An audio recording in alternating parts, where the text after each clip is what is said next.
તો રખિયાલમાં આતંક મચાવનારને કરાવાશે કાયદાનું ભાન। જાહેરમાં હથિયાર લઈને દાદાગીરી કરનારા ઘર પર ફરશે તેનું દાદાનું બુલડોઝર। આરોપી સમીર ચિકનાના દબાણવાળા ઝૂંપડા પર ફરશે બુલડોઝર। આ સમાચાર ગરીબનગર નજીક અકબરનગરમાં છાપરા ખાતે આરોપી સમીરનું ઘર તોડી પાડવામાં આવશે અને ડિમોલિશનની કાર્યવાહી માટે એએમસી અને પોલીસની ટીમ પહોંચી ગઈ છે। તો સમીર ચિકનાનું ઘર તોડી પાડવાની કામગીરી ચાલુ રહેશે અને હાલ જે પ્રમાણે ડિમોલિશનની કામગીરી ચાલી રહી છે એએમસીની ટીમ પહોંચી ગઈ છે અને આ દ્રશ્યો આપ જોઈ શકો છો। હથોડા મારીને આખું આ ઘરને તોડી પાડવામાં આવી રહ્યું છે। સમીર ચિકનાનું આ ઘર છે, કુખ્યાત સમીર ચિકના, અને તેના આ ઘરને તોડી પાડવાની કામગીરી ચાલી રહી છે। દાદાનું બુલડોઝર છે તે ચોક્કસથી આ ઘર પર ફરશે જ અને એક એવી કાર્યવાહી કરવામાં આવશે જેના બાદ અમદાવાદ શહેરમાં કોઈ પણ અસામાજિક તત્વો કોઈ અરાજકતા ફેલાવતા પહેલાં 100 વાર વિચારશે, કારણ કે તે તો જેલમાં જશે જ, પરંતુ તેના ઘર અને તેના ઘરવાળાઓ તે બેઘર થઈ જશે।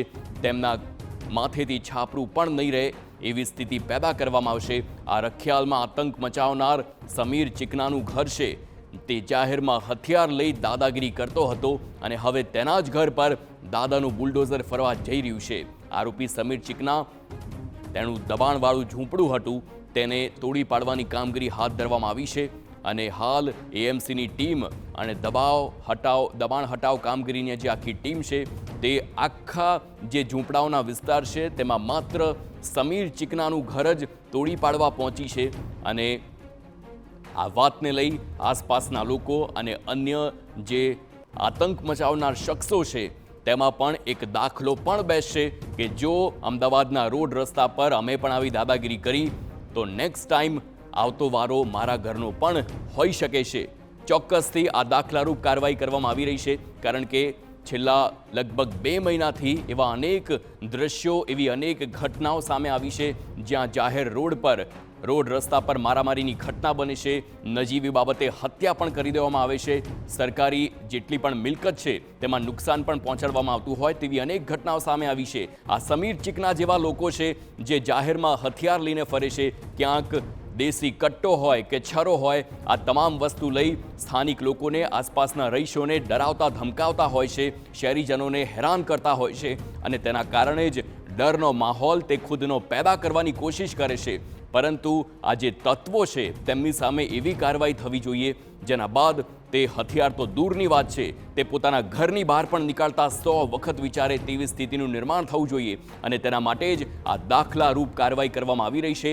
એએમસીની ટીમ હાલ સમીર ચિકનાના ઘરે પહોંચી છે અને દબાણરૂપ જે તેનું ઝૂંપડું હતું, તેનું કાચું મકાન તેની પર હથોડા મારીને હાલ તોડવાની કામગીરી ચાલી રહી છે અને આ જ જે દબાણવાળું જે તેનું કાચું ઝૂંપડું છે તેની પર બુલડોઝર પણ ફરશે અને તેના ઘરવાળા બેઘર થઈ જવાના છે। આવી સ્થિતિ સમીર ચિકનાના ઘરવાળાની થવાની છે, કારણ કે જે સમીર છે તેણે અમદાવાદના રોડ રસ્તા પર હથિયાર લઈને લોકોને ડરાવવાનો પ્રયાસ કર્યો હતો, કાયદો હાથમાં લીધો હતો અને એટલા માટે જ આ લુખ્ખા તત્વોને કાયદાનું ભાન કરાવવા માટે આવી દાખલારૂપ કાર્યવાહી થાય તે ખૂબ જ જરૂરી છે। આપ જોઈ શકો છો ન માત્ર એએમસીની ટીમ પરંતુ આસપાસના લોકો પણ સ્થળ પર એકત્ર થયા છે અને હવે આ 2 દ્રશ્યો જુઓ। સમીર ચિકનાના આ દ્રશ્યો છે, કેવી રીતે તે હથિયાર લઈને ફરે છે અને પોલીસને પણ ડરાવતો ધમકાવતો હોય તેવું આખું દ્રશ્ય કેમેરામાં કેદ થયું છે। આ દ્રશ્ય જુઓ, બેફામ ફરે છે, દાદાગીરી કરે છે રોડ રસ્તા પર, રખિયાલ વિસ્તારના દ્રશ્યો છે। છાપરામાં ફરી તમે જોશો અત્યારે કે કોર્પોરેશન દ્વારા પોલીસ બંદોબસ્ત સાથે અહીંયા ફરીથી બુલડોઝર એટલે કે જે મકાન ગેરકાયદેસર છે એને હટાવવા માટેની જે પ્રક્રિયા હાથ ધરવામાં આવી છે અને આ અલ્તાફ અને ફઝલ જે છે એમનું જ આ અહીંયા મકાન છે, જે છાપરા છે અહીંયા એમણે બનાવ્યા હતા, ઇલીગલ છાપરા હતા અને એને તોડવાની કામગીરી જે છે એ ચાલી રહી છે। પ્રકાશ ગુર્જર આપની સાથે છે, એમની સાથે વાત કરીશું। પ્રકાશભાઈ, આ સંપૂર્ણ કાર્યવાહી જે છે એ થોડા દિવસ પહેલા પણ હાથ ધરવામાં આવી હતી, આજે ફરીથી કરવામાં આવી રહી છે। બીજા કોના મકાન છે જે આજે જમીનદોસ્ત થવાના છે? આમાં જે 2 આરોપીઓ હતા જે લોકોએ પોલીસ સાથે ગેરવર્તણૂક કરી હતી, એમનો ગુનાહિત ઇતિહાસને ધ્યાનમાં રાખીને અને પોલીસ સાથેની જે ગેરવર્તણૂક હતી એને ધ્યાનમાં રાખીને આ કાર્યવાહી અગાઉ પણ કરવામાં આવી છે। બીજા 2 મકાનો આજે અલ્તાફ તેમજ ફજલના મળી આવ્યા છે। એ બંને મકાનો કોર્પોરેશનની જમીન ઉપર બનેલા હતા।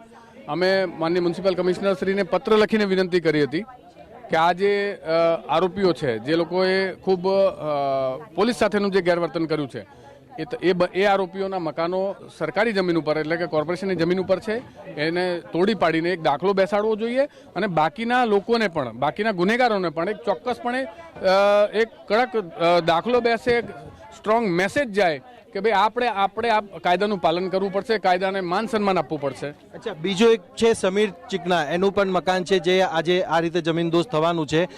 એક્ઝેમ્પલરી તો છે જ, પરંતુ સાથે જ સાથે આવા લોકો ફલે ફૂલે છે ત્યારે જ જ્યારે એમના ઉપર કોઈ શય હોય. તમને એવું લાગે છે કે હવે વધારે સ્ટ્રિક્ટ થવું પડશે? બીજા કોનું મકાન છે તોડવાનું છે અને બીજા લોકોનું પણ મકાન છે, જેમ કે આપે કહ્યું કે સમીરનું છે મકાન, એને પણ કાયદેની કાર્યવાહી કરીને એને પણ તોડવાનો છે.